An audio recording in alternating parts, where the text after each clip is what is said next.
स्वागत है आपका हमारे यूट्यूब चैनल में। आज हम इस वीडियो के माध्यम से राष्ट्रीय शिक्षा नीति 2020 है ना, इस पर चर्चा करेंगे। यह क्यों इम्पोर्टेंट है आपके लिए, ये सिलेबस में भी है ना, और इससे क्वेश्चन आने की संभावना पूरी है। हमने इससे पहले एनसीएफ और आरटीई 2009 के संदर्भ में वीडियो डाला था, उसको आप ज़रूर देखिएगा, बेहद इम्पोर्टेंट है आपके लिए। आप अगर प्री डीलेट या प्री बीएड का एग्ज़ाम दिलाना चाह रहे हैं, इस दोनों में दोनों टॉपिक है और इस टॉपिक से 1-2 नंबर आना निश्चित ही है। ठीक है, तो वीडियो के अंत तक बने रहिएगा दोस्तों। तो चलिए वीडियो को स्टार्ट करते हैं। ये वीडियो आपके लिए बहुत इम्पोर्टेंट हो सकता है। ठीक है, तो राष्ट्रीय शिक्षा नीति है 2020, ये आया क्यों और ये चर्चित में क्यों है, इसको लेकर हम बात करते हैं, है ना। तो ध्यान दीजिएगा, हाल में ही केंद्र सरकार ने राष्ट्रीय शिक्षा नीति 2020 नेशनल एजुकेशन पॉलिसी 2020 को मंजूरी दी है। ठीक है ना। नई शिक्षा नीति जो है कितने साल पुरानी है, तो पूछा जा सकता है। 34 वर्ष पुरानी राष्ट्रीय शिक्षा नीति, ये जो राष्ट्रीय शिक्षा नीति 2020 आया है, इससे पहले कौन सा चलता था राष्ट्रीय शिक्षा नीति 1986, है ना। इसी के स्थान पर नया शिक्षा नीति आया है, इसीलिए इसे न्यू एजुकेशन पॉलिसी भी बोला जा रहा है। ठीक है, क्योंकि नया है इसलिए इसको न्यू एजुकेशन पॉलिसी भी बोला जाता है। लेकिन आपको याद रखना है, एनईपी का फुल फॉर्म भी पूछा जा सकता है। तो राष्ट्रीय शिक्षा नीति 2020 ये इसका फुल फॉर्म होता है ना। आगे हम इसमें देखते हैं महत्वपूर्ण जो बिंदु है ना, तो इसको आपको याद रखना है, इससे एग्जाम में प्रश्न पूछा जा सकता है। तो पहला बिंदु में देखेंगे, राष्ट्रीय शिक्षा नीति 2020 में शिक्षा की पहुंच, समानता, गुणवत्ता, वाहिनीय शिक्षा और उत्तरदायित्व जैसे मुद्दों पर क्या है, ये विशेष रूप से ध्यान दिया गया है इसमें, है ना। नई शिक्षा नीति के निर्माण के लिए जून 2017 में इसरो, है ना, इसरो के जो थे प्रमुख डॉक्टर के कस्तूरी रंगन की अध्यक्षता में, ये नाम जो है आपको इम्पोर्टेंट है दोस्तों, याद रखना है क्या, डॉक्टर के कस्तूरी रंगन की अध्यक्षता में एक समिति का गठन किया गया। इस समिति में मई 2019 में राष्ट्रीय शिक्षा नीति का क्या है कि एक मसौदा प्रस्तुत किया गया था। ठीक है, आपको ये सन और फिर इसका नाम किसकी अध्यक्षता में हुई थी ये आपको याद रखना है, कस्तूरी रंगन। ठीक है, डॉक्टर के कस्तूरी रंगन के अध्यक्षता में इसका समिति गठन किया गया था, याद रखना है आपको। अगला पॉइंट देखेंगे, राष्ट्रीय शिक्षा नीति एनईपी 2020 वर्ष क्या है 1968 और 1986 के बाद स्वतंत्र भारत की तीसरी सबसे बड़ी क्या है कि शिक्षा नीति है। अब तक हमारे भारत में स्वतंत्रता के बाद पहला जो राष्ट्रीय शिक्षा नीति बना था, कब बना था आपको याद रखना है। तो पहला सन क्या है 1968, फिर दूसरी बार कब आया था, तो दूसरी बार में आया था 1986, और ये जो एनईपी 2020 है ये क्या है, तीसरा है। आपको याद रखना क्रम से, है ना, ये तीसरा राष्ट्रीय शिक्षा नीति हमारे भारत देश में भी लागू है। ठीक है ना। आगे हम बात करते हैं, देखिएगा जो है एनईपी है 2020 के तहत केंद्र व राज्य सरकार के सहयोग से शिक्षा क्षेत्र पर देश की जीडीपी के कितना % बराबरी का हिस्सेदारी रहेगा, तो 6% आपको याद रखना है ना। निवेश करेंगे राज्य सरकार भी करेगा और केंद्र सरकार भी करेगा। अगला देखिएगा, नई शिक्षा नीति में वर्तमान में जो पहले जो शैक्षणिक मॉडल चलता था 10+2 का, इसको बदल करके अब कौन सा पद्धति लागू किया है, 5+3+3+4। ये आपको बेहद इंपॉर्टेंट है। ये जो अब पैटर्न जो मॉडल इसका शेड्यूल बना हुआ है, ये बेहद इंपॉर्टेंट है आपके लिए, आपको याद रखना है ना। आप इसको कैसे कर सकते हो, 3-5-3-4, ठीक है ना, और 3 में स्क्वायर कर सकते हो, है ना। याद रखने के लिए 334 में 3 क्या है 2 बार रहेगा, है ना। और अगला देखेंगे, अगला पॉइंट क्या है, तकनीकी शिक्षा भाषी बाधाओं को दूर करने, दिव्यांग छात्रों के लिए शिक्षा को सुगम बनाने आदि के लिए तकनीकी का प्रयोग में क्या है, तकनीकी का प्रयोग को बढ़ावा देने के लिए ये बात ज़्यादा करता है ना। तकनीकी जो शिक्षा है उसमें हम तकनीकी का भरपूर प्रयोग कर सके, बच्चे को अच्छे से मजबूत एक वैश्विक स्तर का क्या हम नागरिक बना पाएँ, है ना। उसमें सारी उनके जो एक बच्चे का जो जितना डेवलपमेंट होता है वो बहुमुखी विकास को लेकर के सारी पक्षों को ध्यान में रख करके इस नीति में ये सारी चीज़ें बात को इंक्लूड रखा गया है ना। और एक सबसे बड़ा चीज़ है इस नीति में छात्रों को कैसा बनाना है, इस पर देखिएगा रचनावादी हो, मतलब वो क्रिएटिविटी का है, उसका सोच का चिंतन बहुत उच्च लेवल तक लेके जाना है, तार्किक निर्णय बच्चा ले सके, नवाचार की भावना हो, है ना। इन सारी चीज़ों को क्या है कि प्रोत्साहित करने पर ये ज़्यादा बल दिया है। 3 चीज़ आपको याद रखना है, रचनात्मक, तार्किक और नवाचार की भावना को बच्चे के अंदर क्या है कि हम सभी बच्चों में हम इसको डेवलप कर पाएँ, ठीक है ना। और एक इम्पोर्टेंट पॉइंट है जो आपको याद रखना है, इसी के संदर्भ में ये भी इम्पोर्टेंट प्रश्न बन सकता है कि मानव संसाधन विकास मंत्रालय, है ना, ministry of human resource development, इसका पूरा नाम होता है ना। MHRD का पूरा नाम क्या होता है, तो यहाँ पर देखिए एम से ministry of human research development, है ना, आपको इसको याद रखना है। इसको नाम परिवर्तन कर करके क्या रखा गया, शिक्षा मंत्रालय, एजुकेशन मिनिस्ट्री का इसका नाम रखा गया, है ना, करने की मंजूरी दे दिया गया, आपको याद रखना है ये चीज़। अगला देखेंगे, NEP 2020 के तहत MHRD का नाम बदलकर शिक्षा मंत्रालय करने का जो मुख्य उद्देश्य था, इसका उद्देश्य आपको याद रखना है कि शिक्षा और सीखने पुनः अधिक ध्यान आकर्षित करना है। इसका जो मेन मुख्य उद्देश्य जो है, आपको ये चीज़ याद रखना है, क्या रखना है, एजुकेशन एंड लर्निंग, ठीक है, एजुकेशन लर्निंग पर ये ज़्यादा जोर करते हैं, पुनः अधिक ध्यान आकर्षित करना, इसका क्या मुख्य उद्देश्य है, ठीक है।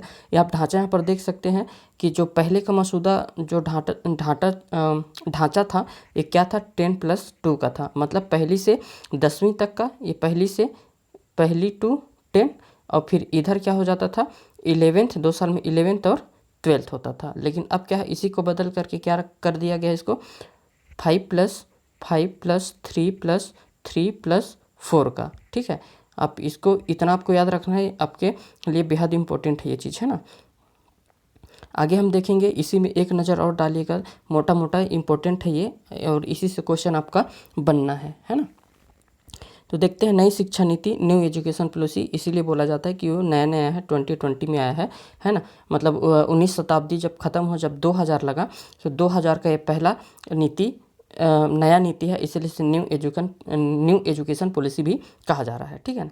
अब आगे देखिएगा, तो नई राष्ट्रीय शिक्षा नीति को 29 जुलाई 2020 को केंद्रीय कैबिनेट द्वारा अनुमोदित किया गया था, और यह क्या है, 34 वर्ष बाद भारत का सबसे बड़ा शैक्षिक क्या है, एक सुधार है। नई शुरू की गई शिक्षा नीति योजनाबद्ध और चरणबद्ध तरीके से भारत की राष्ट्रीय शिक्षा नीति 1986 के जगह पर इसको बनाया गया है, ठीक है ना। आगे देखेंगे, तो नई शिक्षा नीति का उद्देश्य समाज के सभी वर्गों के छात्रों को उच्च गुणवत्ता वाली सार्वभौमिक शिक्षा प्रदान करना है। इसमें क्या है कि सभी किसी भी बच्चा, किसी भी समाज का हो, किसी भी समुदाय से हो, किसी भी वर्ग का हो, उस बच्चे को इस नीति के तहत उच्च गुणवत्ता वाली क्या सार्वभौमिक तरीके से हम शिक्षा प्रदान करना इसका लक्ष्य है ना। इस प्रकार 2040 तक भारतीय शिक्षा प्रणाली को बदलने का लक्ष्य रखा गया है। राष्ट्रीय शिक्षा नीति NEP 2020 के लागू होने से लगभग 2 करोड़ स्कूल के बच्चे मुख्य धारा में वापस आएंगे, और इससे सरकारी और गैर सरकारी स्कूलों में शिक्षा के क्या है, मानक समान होंगे। मतलब चाहे वो स्कूल सरकारी का हो या फिर वो प्राइवेट स्कूल हो, है ना, इसमें ये जो नीति है दोनों पर लागू होंगे, है ना। आगे देखिएगा, अगला पॉइंट क्या है, भारत को ज्ञान की वैश्विक महाशक्ति बनाने के लिए यह नई शिक्षा नीति भारत सरकार की सबसे बड़ी और चर्चित पहल है ना। नई शिक्षा नीति का दृष्टिकोण एक ऐसी शिक्षा प्रणाली प्रदान करता है जो देश का एक जीवित ज्ञान समाज में स्थायी रूप से बदल दे और सभी उच्च गुणवत्ता वाली शिक्षा प्रदान कर सके, ठीक है ना। आगे देखेंगे इसी में कि नई शिक्षा नीति में नया ढांचा जो मसौदा हुआ है, इसमें 5+3+3 और 4 का एक नया शैक्षणिक और पाठ्यचर्या पुनः गठन किया जाएगा, जो 3 से 18 वर्ष की आयु को कवर करेगा, और 10+2 जो पुरानी शैक्षणिक संरचना था उसको क्या है, बदल दिया गया है। नई शैक्षणिक ढांचे में 3 साल की क्या रहेगी, प्री स्कूलिंग रहेगी, फिर आंगनवाड़ी, और उसके बाद फिर 12 साल की स्कूल शिक्षा इसमें शामिल रहेगा, ठीक है ना, जिसमें वो 18 साल तक होते होते 12वीं क्रॉस करेगा। आगे देखेंगे, तो प्रारंभिक बचपन देखभाल शिक्षा, है ना, के लिए एक राष्ट्रीय पाठ्य चर्चा और शैक्षणिक ढांचा विकसित किया जा रहा है जो 8 वर्ष की आयु तक के बच्चों को कवर करेगा। अनिवार्य पूर्व प्राथमिक शिक्षा आंगनबाड़ी या पूर्व विद्यालयों की एक महत्वपूर्ण विस्तृत और मजबूत प्रणाली द्वारा देश भर में यह क्या है प्रदान किया जाएगा। अगला देखेंगे नई शिक्षा नीति एनईपी 2020 के प्रमुख लक्ष्यों में से एक 2025 तक सभी प्राथमिक विद्यालयों में ग्रेड 3 तक मतलब कक्षा 3 तक के सभी शिक्षार्थियों को आधारभूत साक्षरता, है ना, और संख्या ज्ञान क्या है प्राप्त होना ही चाहिए। मतलब कक्षा तीसरी तक के बच्चे को जो आधारभूत जो मेन है पढ़ना लिखना, है ना, ये संख्यात्मक क्रियाएं कर पाना, ये कक्षा तीसरी तक का लक्ष्य रखा गया है ना। नई शिक्षा नीति का उद्देश्य 2030 तक प्री स्कूल से माध्यमिक स्तर तक 100% GER प्राप्त करना है। ठीक है दोस्तों, आगे हम देखेंगे, बेहद इंपॉर्टेंट है सारी चीज़ें, आपको ये पता होना चाहिए दोस्तों। प्रत्येक विषय में पाठ्य चर्चा सामग्री को उनकी मूल अनिवार्यता तक कम कर दिया जाएगा और महत्वपूर्ण सोच अधिक समग्र शिक्षा पर अधिक जोर दिया जाएगा, जो पूछताछ आधारित, खोज आधारित, चर्चा आधारित और विश्लेषण आधारित शिक्षा होगी। कहने का मतलब इसमें यह है कि बच्चा को हम जो पहले देखे थे रचनावादी, है ना, रचनावादी क्रिएटिविटी बनाना, है ना, और फिर खोज का, और ये मतलब जो हमने ऊपर में देखा था 3 पॉइंट, वही पॉइंट को ये रिपीट कर रहा है, यहाँ पर दिखा रहा हूँ मैं आपको। रचनात्मक सोच पाए, तार्किक निर्णय ले पाए और नवाचार की उसमें भावना, ये 3 चीज़ को क्या है बच्चे में हम डेवलप कर पाएँ, यही चीज़ बोल रहा है ना। आगे देखेंगे, छात्रों को अध्ययन के लिए अधिक लचीलापन और विषयों के विकल्प दिया जाएगा। छात्र अध्ययन के विभिन्न क्षेत्रों से विषयों को एक समूह का चयन करने में सक्षम होंगे। एक समूह में विज्ञान, मानविक या वाणिज्य और मानविकी आदि के जो विषय हैं उसको ले सकता है। कहने का मतलब इसमें है कि बच्चे को अब ये पाबंद नहीं रहेगा कि अगर वो आर्ट में है या कॉमर्स में है, बायो साइंस, है ना, मैथ में है, तो बच्चा को जिस सब्जेक्ट में जितना रुचि हो, अगर बच्चा आर्ट्स के साथ अगर उसको मैथ अच्छा लगता है तो मैथ का सब्जेक्ट भी ले सकता है, और बायोलॉजी का अगर कोई साइंस ग्रुप का अगर कोई सब्जेक्ट लेना चाहता है तो पूरे साइंस ग्रुप में से वो किसी सब्जेक्ट को लेकर के अपना पढ़ाई आगे करेगा। इसकी बात कर रहा है ना। आगे देखेंगे, व्यावसायिक और पाठ्योत्तर गतिविधियों को बढ़ावा दिया जाएगा और छात्रों को इन पाठ्यचर्याओं में भाग लेने के लिए क्या है प्रोत्साहित किया जाएगा। बच्चे को समय समय में व्यवसाय मतलब कक्षा 6वीं से ही हम क्या है कि उसको व्यावसायिक शिक्षा मतलब देना प्रारंभ हो जाएगा इस नीति के तहत। आगे देखेंगे, नई शिक्षा नीति जो है 2020 का उद्देश्य व्यावसायिक शिक्षा सहित उच्च शिक्षा में सकल नामांकन अनुपात को 2018 से बढ़ा करके, है ना, 2035 तक 50% करना। जो 26% था 2018 तक, उसको 2035 तक कितना करने का लक्ष्य रखा गया है, मतलब 50% तक इसको लक्ष्य रखा गया है। उच्च शिक्षा संस्थानों में 3.4 करोड़ नई सीटें जो है इसमें जोड़ी जाएंगी। ठीक है दोस्तों, आगे हम देखेंगे, नई शिक्षा नीति के अनुसार यूजी शिक्षा 3 या 4 साल की हो सकती है, जिसमें कई निकाय विकल्प और इससे अवधि के भीतर उपयुक्त प्रमाणन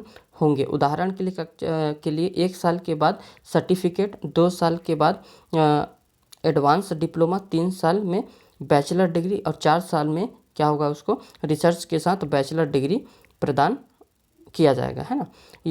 जो नई युवा है उसको विश्व स्तरीय शिक्षा दिलाने के लिए शिक्षा के प्रौद्योगिकी को भारी रूप से अपनाया जाएगा। इसके लिए राष्ट्रीय शैक्षणिक प्रौद्योगिकी मंच एक स्वतंत्र निकाय बनाया जाएगा जो प्रौद्योगिकी के उपयोग पर विचारों के मुक्त आदान प्रदान के लिए समृद्ध मंच प्रदान करेगा, जो कि सीखने मूल्यांकन योजना प्रशासन को बढ़ाने का क्या मददगार साबित हो सकता है।